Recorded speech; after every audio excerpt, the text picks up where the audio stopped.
Okay, fight fans and fight fiends, welcome back to Manny's Thoughts. I, of course, Manny MTL or Manny Montreal. Make sure to check me out on Facebook, Twitter, Instagram, and obviously thefightcity.com. As usual, I'll give you guys my thoughts on what's going down in the world of combat sports. Let's get started.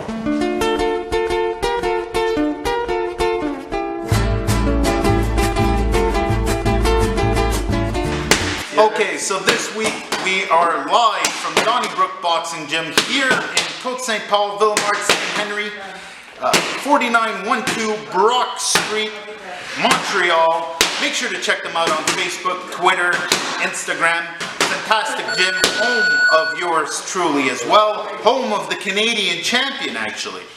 Now, as far as this week's concerned, there's not a lot of congratulations to give out. I will give out congratulations to Joseph Smith, who did what a lot of people, exactly 89% of you, did not think he could do.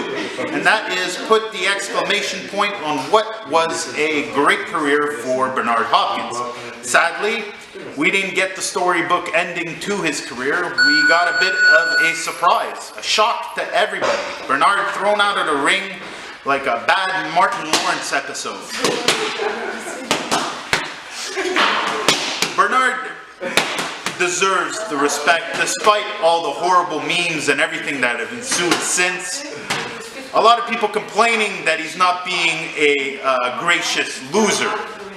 To them I say, go fuck yourselves. Mainly because obviously you have not been paying attention to who Bernard is, or was, or always has been. Bernard Hopkins has never been gracious in defeat or in victory. He is the first person to remind us all of how great he is. I have no issue with this because I personally believe he deserves such an acclaim. And what a lot of people don't realize is that 9 out of 10 times he's the only black man in the room, and if he's not the only black man in the room, he's also the only felon in the room. So him having to prove he's smarter than everybody is kind of common for the guy, and you know, to be honest, expect. So I feel bad for how it ended for Bernard, but overall I think you guys need to remember what the overall career was like. Bernard Hopkins had a tremendous career, and personally, I'm not going to crack wise or complain about the way he's going out. It is what it is. I'm just happy he got to decide it on his terms. Now, as far as the heavyweights are concerned, there was a shit show, for lack of a better word, a clusterfuck of the heavyweight division. Mainly the Povetkin-Stavern scenario, where the first fight was pulled off because Stavern tested positive. The second fight almost pulled off because Stavern almost tested positive. Then the fight being called off entirely because Povetkin tested positive, to then Povetkin fighting even though he tested positive and Stavern going home. Honestly, I don't know what the heavyweights have to do, but something needs to happen. And it's not just the doping, it's the fights, it's the rankings, all of it. Please, somebody sort out the heavyweights. Let us have a real heavyweight champion. Stop with all this petty bullshit. As usual, I'll give you guys what we can watch this weekend. It being Christmas, by the way, happy holidays to those of you that actually watch this show. But it's Christmas, there's not a lot going on. It's Christmas week. There is one thing going on, and yours truly will be there to check it out. Going down in Gatineau at La Casino, Groupe Michel is throwing down another boxing gala.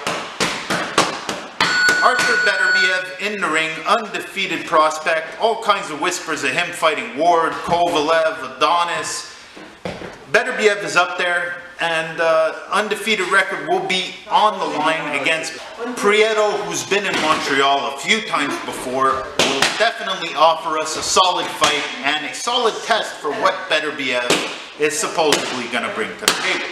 Now, the card was going to be a little more exciting with the prospect of Shakeel Phinn fighting for a title on it. However, there have been issues with his opponent, and that looks to be put off to February. Bad news for the Shakeel Phinn fans, but still a solid card and a great night of fights right before Christmas. This Friday night in Lac-Lémy, Gatineau. So make sure to check out thefightcity.com. We're obviously going to be doing live tweets and posts about that whole event. I myself might be at the weigh-ins. It all depends on scheduling. So make sure to check out thefightcity.com, Manny Montreal on Facebook, Twitter, Instagram, and all the rest. If you like the t-shirts, hit me up. I'm more than happy to send you one. Like, share, subscribe, and all that good stuff. I'll see you guys next week.